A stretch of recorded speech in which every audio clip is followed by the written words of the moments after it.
말씀입니다. 시편 47편의 말씀입니다. 오늘도 드라마 바이블로 함께 읽도록 하겠습니다.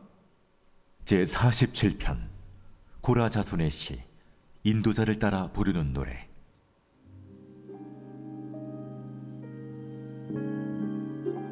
너희 만민들아, 손바닥을 치고 즐거운 소리로 하나님께 외칠지어다. 지존하신 여호와는 두려우시고 온 땅의 큰 왕이 되심이로다. 여호와께서 만민을 우리에게, 나라들을 우리 발 아래에 복종하게 하시며 우리를 위하여 기업을 택하시나니 곧 사랑하신 야곱의 영화로다. 하나님께서 즐거운 함성 중에 올라가시며 여호와께서 나팔 소리 중에 올라가시도다. 찬송하라, 하나님을 찬송하라. 찬송하라, 우리 왕을 찬송하라. 하나님은 온 땅의 왕이심이라. 지혜의 시로 찬송할지어다. 하나님이 뭇 백성을 다스리시며 하나님이 그의 거룩한 보좌에 앉으셨도다. 문나라의 고관들이 모이며 아브라함의 하나님의 백성이 되도다.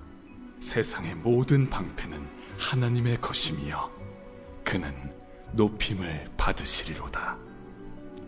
아멘. 오늘 우리에게 주시는 하나님의 말씀입니다. 오늘도 주님의 말씀을 사모하고 주님을 만나는 이 복된 자리에 나오신 우리 사랑하는 성도님 모두를 주님의 이름으로 축복하고, 또한 온라인으로 예배드리시는 성도님들에게도 하나님의 은혜가 동일하게 있기를 간절히 소망합니다. 오늘 아침은요, 하나님을 찬양하는 것이라는 제목으로 함께 말씀을 나누려고 합니다. 오늘 시편 47편의 말씀 함께 읽었는데 6절의 말씀을 보면 찬송하라, 하나님을 찬송하라, 찬송하라, 우리 왕을 찬송하라 라고 이렇게 기록되어 있습니다. 그래서 정말 우리가 하나님을 어떻게 찬양해야 하는지를 한번 좀 생각하는 시간 되길 원해서 하나님을 찬양하는 것이라는 제목으로 하나님의 말씀을 함께 나누려고 합니다. 함께 읽었던 이 47편의 말씀은요, 아주 전형적인 찬양의 시입니다. 시인은 하나님을 찬양하는 것이 피조물들의 마땅한 도리임을 선언하고 있습니다. 하나님은 참 위대한 통치자이십니다. 피조물이 창조주이신 하나님을 찬양하는 것은 이상한 일이 아닙니다. 하나님을 찬양하는 것은 피조물들에게서는 너무나 당연한 일입니다. 하나님은요, 그런 피조물들의 찬양을 받으시기를 원하고 있습니다. 그리고 하나님을 찬양하며 나를 고백하고 나의 삶으로 하나님을 고백하기를 간절히 원하고 계십니다. 그러면서 시인은요, 세상 만민들을 향해 하나님을 찬양하라고 계속 명령하고 있습니다. 본문 1절을 보면요, 너희 만민들아 손바닥을 치고 즐거운 소리로 하나님께 외칠지어다 이렇게 기록합니다. 자, 여기서 보면요, 만민들은요 모든 민족을 포함하는 것입니다. 단지 이스라엘 민족뿐만 아니라 세상에 있는 모든 민족들을 이야기하는 것입니다. 왜 모든 민족이, 왜 만민들이 하나님을 찬양해야 할까요? 하나님은 저와 여러분 그리고 이 세상을 창조하신 분입니다. 창조주이기 때문에 우리는 그 창조주 하나님을 찬양해야 한다는 것입니다. 이사야 43장 7절에 보면 인간은 하나님의 영광을 위해 지음받았다라고 이렇게 말씀합니다. 따라서 마땅히 하나님께 감사의 찬양을 드려야 하는 것은 너무나도 당연한 일입니다. 찬양은 하나님을 즐거워하고 또한 그분을 기뻐하는 데 목적을 가지고 있습니다. 찬양의 기쁨을 표현하기 위해서 손바닥을 치기도 하고요, 또한 악기를 사용하기도 합니다. 그리고 하나님께서 주신 달란트를 가지고 목소리로 주님을 찬양하기도 하고, 그리고 또한 몸으로도 찬양하기도 합니다. 제가 신학교 시절에 웨슬리 찬양이라고 하는 강의를 들은 적이 있었습니다. 웨슬리 찬양이 별게 없습니다. 그냥 교회 음악에 관련된 그런 강의를 들었는데 찬양에 대한 이야기를 나누는 것입니다. 찬양을 하는 이유가 무엇이고, 찬양은 누가 받는 것이고, 우리가 왜 찬양을 해야 될까라는 것을 그런 강의를 배웠습니다. 그런데 거기서는 이 성경에 있는 많은 찬양에 대한 방법, 찬양을 하는 방법들에 대해서 나옵니다. 그러면 이렇습니다. 제가 말씀드린 것처럼 목소리도 있고요, 그 다음에 박수도 있고, 톤도 있고요, 몸도 있고, 수많은 악기들이 이제 시편에 보면은 수금, 비파 이러면서 참 많은 악기들도 있습니다. 그리고 또한 언제 어떻게 해야 될까, 찬양을 해야 될까라고 하면요, 박수를 치는 것도 있고, 또한 두 손을 높게 들고 찬양하는 것도 있고요, 일어서서 찬양하는 것도 있고, 또 심지어는 누워서 찬양하는 것도 있습니다. 참 다양한 방법으로 우리는 다양한 악기로 주님을 찬양할 수 있다라는 것입니다. 찬양하는 것에 있어서는 아무것도 문제가 되지 않는 것입니다. 할 수만 있다면 모든 것을 동원해서 하나님을 찬양해야 합니다. 여러분의 목소리와 몸으로 또한 악기로 하나님을 높이며 영광스럽게 찬양하시기를 바랍니다.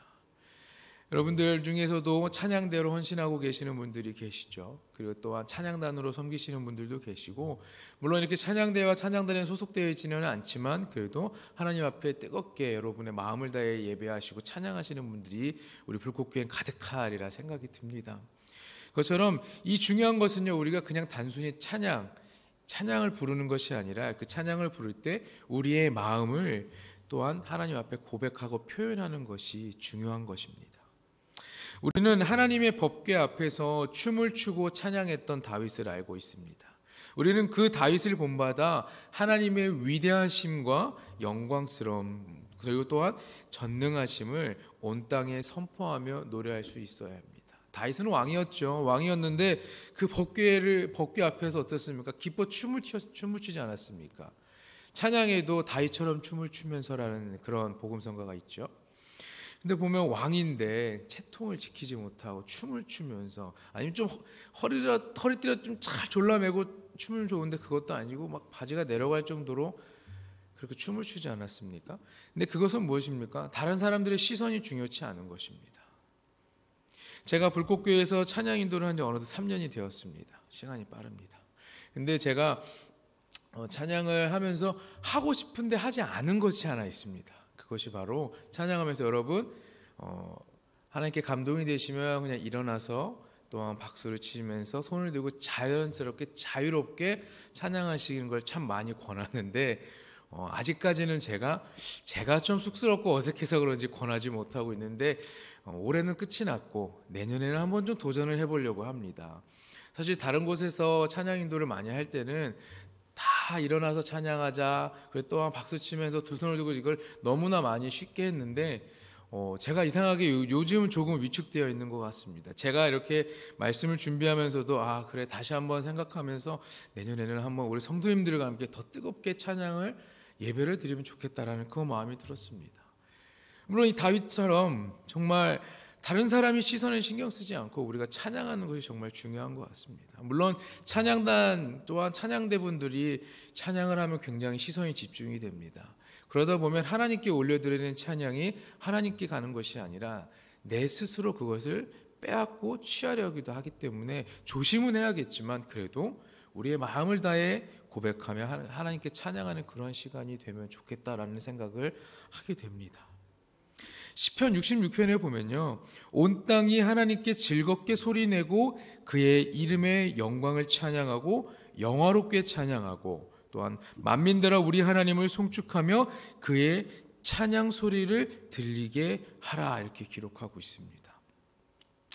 저는 사실 찬양 인도를 지금까지 해왔습니다. 한 17년을 해왔습니다. 그런데 제가 계속 이렇게 어느 곳에서 사역하면서 찬양 인도를 할 거라고 생각을 해본 적이 없습니다. 찬양단의 첫 시작은 베이스 기타를 시작을 했습니다. 베이스 기타도 왜 시작했냐면, 여러분들도 아실 겁니다. 문학의 밤 아시죠, 여러분? 제가 문학의 밤 진짜 끝세대거든요. 30대 초반 끝세대입니다. 근데 중학교 1학년 때 그때 참 우리 교회 형 누나들이 얼마나 저희한테는 우상이 되고 동경의 대상이 되지 않습니까? 갑자기 학생 회장 형이 와서 너 베이스 좀 쳐야 되겠다. 그 한마디에 베이스 기타를 샀고요. 베이스 기타를 연습하면서 예배 때 찬양을 하게 되었습니다. 그러다가 고등학교 1학년 때 전도사님께서, 야 태영아, 너는 목사님 아들이잖아. 너는 찬양 인도를 해야 돼. 그래서 네. 그래서 통기타를 사게 됐습니다. 그리고 찬양 인도를 하게 됐습니다.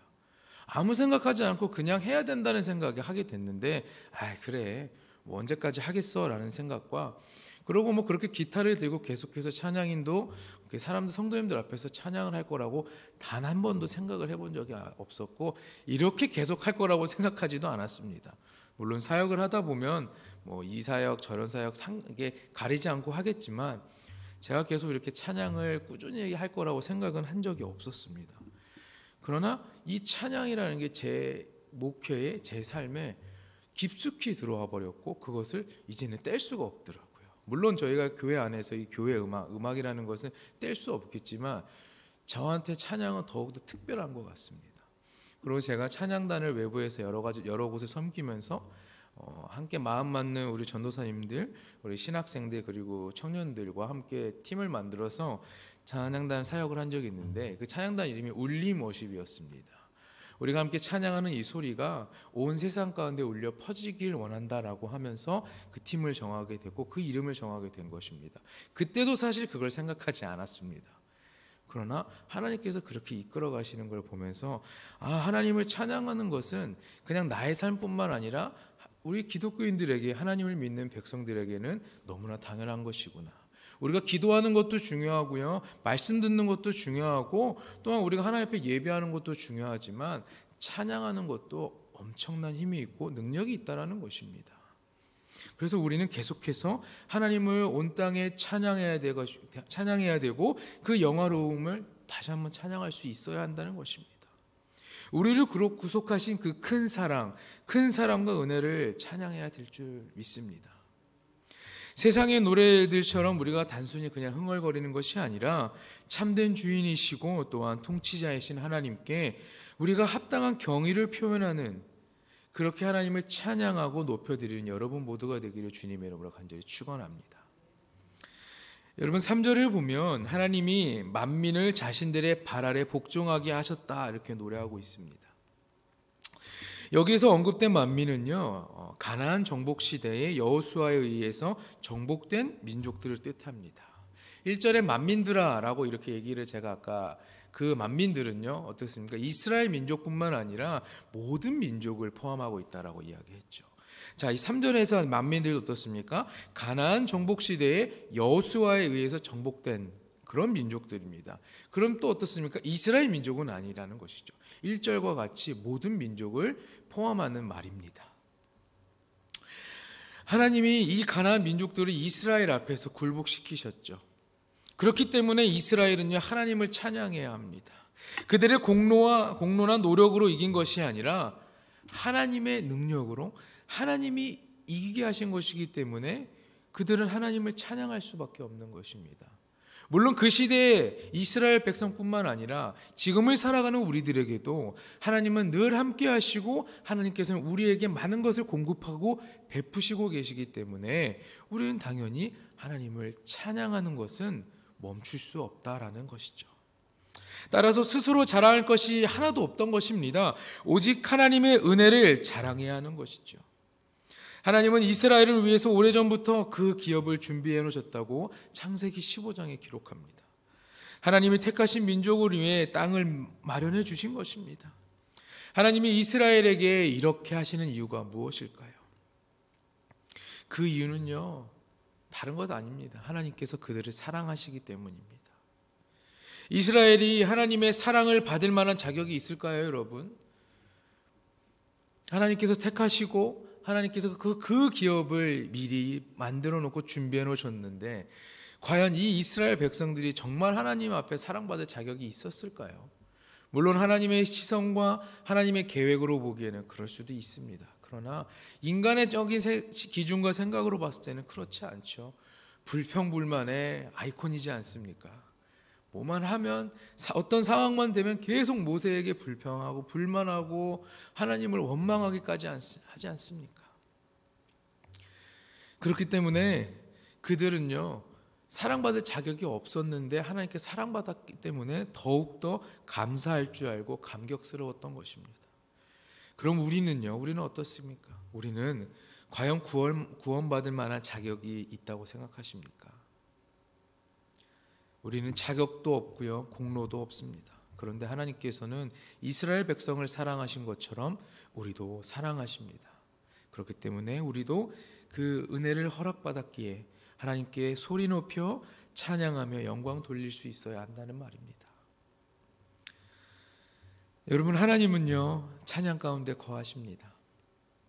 하나님은 피조물들의 찬양을 기뻐 받으시는 분이세요. 그래서 시인은요, 하나님이 이스라엘의 찬양 중에 영광스러운 보좌에 올라가심을 노래합니다. 그리고 우리가 하나님을 찬양해야 함을 다시 한번 거듭해서 강조하고 있습니다.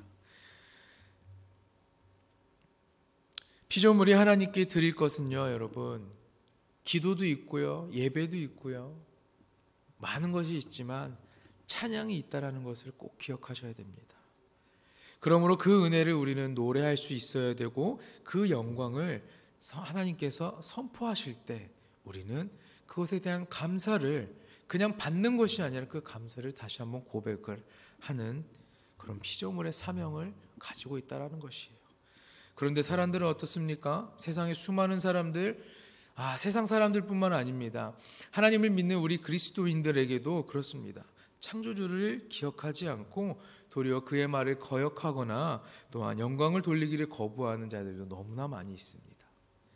시인은 7절에 하나님이 찬양을 받으시기에 합당하신 창조주이며 온 땅의 왕이심을 선포하고 있어요.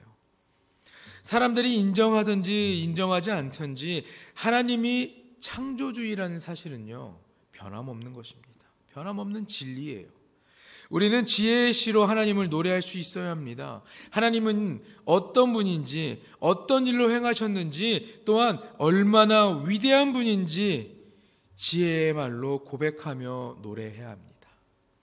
하나님은 그 찬양의 고백을 들으시고 우리를 도와주시는 분입니다. 세상의 왕은 어떻습니까? 세상의 왕들은 어느 딱 기간이 되고 시간이 되면 사라져 버립니다. 그러나 우리 하나님은 어떻습니까? 변함없는 분이십니다. 사라지지 않으시고 영원히 우리와 함께 하시고 영원히 동행하는 분입니다. 그렇기 때문에 우리가 믿음을 가지고 하나님을 찬양하고 언제나 주님께 나아가는, 사랑하는 모든 성도님들이 되기를 간절히 축원합니다. 우리는 하나님의 백성이지 않습니까? 하나님의 자녀이지 않습니까? 하나님의 자녀에게는 하나님의 권세가 있습니다. 그런데 우리는 이 사실을 자주 잊은 채 살아가요. 그래서 조금만 힘들어도 어떻습니까? 세상의 권세를 잡으려고, 세상의 권세를 찾으려고 애쓰고 있습니다. 그러나 우리가 구할 것은 세상의 권세가 아니죠. 8절로 9절에 보면 하나님이 뭇 백성을 다스리시며 하나님이 그의 거룩한 보좌에 앉으셨도다. 문나라의 고관들이 모이며 아브라함의 하나님의 백성이 되도다. 세상의 모든 방패는 하나님의 것이며 그는 높임을 받으시리로다. 보좌에 앉으시는 이가 누구십니까? 하나님이십니다. 하나님이세요. 주님은 이 모든 권세를 이기신 분입니다. 심지어 죽음과의 권세도 이기신 분이세요. 그리고 세상의 보좌에 앉으신 것이 아니라 하늘 보좌 우편에 앉아 계십니다. 즉 세상의 모든 권세의 주인이 바로 하나님이다라는 것입니다. 성도는요, 모든 권세의 주인이신 그 하나님의 자녀입니다. 저와 여러분이 고백하는 그 하나님의 자녀다라는 말입니다. 그러므로 성도는 세상의 어떤 권세도 두려워하지 않아도 됩니다. 세상의 어떤 것도 부러워하지 않아도 되는 것이에요. 하나님께서 보호해 주시기 때문에 우리는 두려울 것도 없고 우리는 그것들을 부러워하지 않아도 되는 것입니다. 우리가 살아갈 세상은요, 쉽지 않습니다. 제가 여러분들에게 이런 말씀 드리는 게 참 죄송스럽죠. 저보다 수많은 인생을 사셨던 우리 인생의 선배님들이신 우리 성도님들이 더 잘 아실 것입니다. 세상은 참 쉽지 않습니다. 내 마음대로 되는 게 한 개도 없고요. 내 마음대로 된다 할지라도 그게 어떻습니까? 정말 잠깐이고요. 그것을 잘 누리다가 보면 어느 순간 또 깨져버리고 바뀌어버리고 변해버립니다. 또다시 우리에겐 고통이 찾아오고 또 낙심함이 찾아옵니다. 아무리 세상이 우리를 힘들게 한다 할지라도 그것들을 이길 수 있는 것은 있습니다. 하나님입니다. 하나님을 높이 찬양하고 하나님만을 의지하고 나아가는 것입니다. 하나님은 우리의 찬양받기를 원하시는 분입니다. 우리의 찬양은 단순히 듣기 좋은 음악이 아닙니다. 노래를 잘한다고 해서 하나님께서 기뻐하는 것이 아니고요. 악기의 연주를 잘한다고 해서 물론 그런 불협화음이 있는 것이나 아름다운 화음으로 아름다운 연주로 좋은 실력으로 찬양하는 것 참 좋지만 그것보다 더 중요한 것은 마음인 것입니다. 하나님을 향한 마음, 그 마음 안에 우리의 진짜 고백이 들어 있어야 할 것입니다. 우리가 어떤 믿음의 고백을 찬양의 마음에 담아야 할지, 찬양에 담아야 할지가 굉장히 중요한 것입니다. 나의 구원자이신 하나님을 영원히 찬양하시는 여러분 모두가 되기를 간절히 축원합니다. 하나님을 찬양하는 것은 하나님의 자녀의 사명입니다. 그리고 찬양은 우리를 위한 하나님의 은혜의 선물인 것이에요. 온 세상의 왕이신 하나님을 우리가 찬양하는 것, 그것밖에 우리 피조물된 자들에는 그 길밖에 없다라는 말입니다. 모든 권세의 주인이신 하나님을 찬양하고 또 찬양하시길 바랍니다. 세상이 아무리 힘들고 어려워도 우리는 하나님 덕분에 이길 수 있고 승리할 수 있다라는 것입니다. 사랑하는 여러분, 오늘 하루를 살아가는 삶 가운데에 있어 정말 분명히 나를 힘들게 하는 것이 있을 것입니다. 물론 없을 수도 있겠죠. 그렇다고 그냥 당연하게 넘어가는 것이 아니라 아무 문제 없이 하루를 잘 살아갈 때에도 하나님께 감사함을, 또한 삶에 문제가 있고 하루에 고난이 있을 때도 하나님께 그저 불평불만이 아니라 하나님께서 그 안에 주시는 고난 안에 깨달음이 있게 하시는 그런 은혜가 있기를 간절히 소망합니다. 오늘 하루로 하나님을 찬양하는 것으로 시작하셔서 하나님을 찬양하는 것으로 마무리하시는, 하나님과 함께 하시는, 동행하시는 우리 사랑하는 성도님 모두가 되기를 간절히 축원합니다. 기도하겠습니다. 거룩하신 주님, 주님 앞에 오늘도 이 자리에 나왔습니다. 한 주를 시작하는 이 귀한 아침, 주님을 예배하는 우리의 마음, 우리의 예배를 받아주시고 우리가 하나님 자녀가 됨에 있어서 늘 주님만을 찬양하고 높이는 자가 되게 하여 주시옵소서. 세상의 노래가 아닙니다. 우리의 마음을 고백하고 감사하고 기쁘고 행복하고 또한 슬프고 아프고 낙심될 때에도 주님을 찬양할 줄 아는 자가 되게 하여 주시옵소서. 어떠한 믿음으로 주님을 고백할지 고민하는 자가 되게 하시고 또한 하나님께서 허락하신 그 은혜의 선물을 우리 삶에 가득가득 채워나가는, 주님을 찬양하고 더욱더 감사로 찬양할 줄 아는 우리 모두가 되게 하여 주시옵소서. 이 아침 주님 앞에 드려진 예물이 있습니다. 하나님이 주신 직분을 잘 감당하게 하여 주시고 또한 첫 출근에 감사를 드리며 하나님과 사람 앞에 사랑받고 인정받는 자가 되게 하여 주시옵소서. 주님, 이들의 기도의 제목 또한 하나님께 드리는 이 예물을 받아주시고 주님께서 크게 사용하셔서 하나님의 나라가 이 세상 가운데 이루어질 수 있도록 주님 역사하여 주시옵소서. 오늘 이 아침도 주님 앞에 나와 예배드리는 사랑하는 성도들이 있습니다. 우리의 삶에 하나님께서 함께 하시는 그러한 역사가 함께하여서 주님, 우리가 오늘 하루를 살아갈 때에 담대함으로 이겨나가게 하시고 또한 주님만 바라보면서 세상 것에 있어서 세상 가운데 서서 지지 않고 넘어지지 않고 승리하는 우리의 모두의 삶이 될 수 있도록 하나님 함께하여 주시옵소서. 감사드리며 이 모든 말씀 우리 주 예수 그리스도의 이름으로 기도합니다. 아멘.